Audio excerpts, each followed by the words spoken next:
एक घर में एक नौजवान उमर रहता था, मगर इस घर का सबसे भारी बोझ उसके अपने कंधों पर नहीं था बल्कि इसकी मां जोहरा के कमजोर होते हाथों पर था। वो हर रोज घर आता, जूते बीच में छोड़ देता, कपड़े कुर्सी पर फेंक देता और खाने की आवाज देता जैसे ये सब इसकी माँ का फर्ज हो। जोहरा चुपचाप सारे काम करती रहती।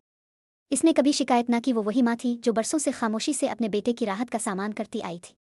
वो वही माँ थी जो रातों को जाग कर इसे सुलाती रही, इसके रोने पर घबरा जाती और खुद भूखी रहकर इसे खाना खिलाती। मगर अब उमर ने जोहरा के हाथों में लर्जिश डाल दी थी। चलने में भी थोड़ा वक्त लगता था, फिर भी वो रोज उसके फैलाए हुए काम समेटती रहती। एक दिन हुआ यूं कि जोहरा जमीन पर गिर गई। वो कपड़े उठाते हुए लड़खड़ा गई थी। उमर भागता हुआ कमरे में आया। उमर ने माँ को उठाया, मगर पहली बार इसे कुछ और नजर आया।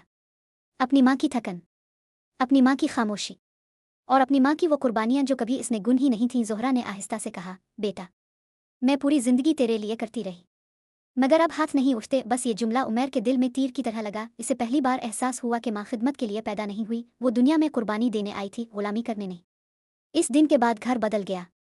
वो नौजवान हर छोटा बड़ा काम खुद करने लगा, माँ को आराम देने लगा, इसका हाथ पकड़कर इसे चलाने लगा। माँ अब भी कमजोर थी, मगर पहली बार उसकी आंखों में सुकून था। क्योंकि माँ को फूल नहीं चाहिए होते, तकरीरें नहीं चाहिए होती। उन्हें चाहिए होता है रोज का एहतराम, रोज की आसानी, रोज का ख्याल। और उमर हमेशा याद रखता था, माँ की खिदमत इसकी जिंदगी का फर्ज है, न कि माँ का इस पर कर्ज।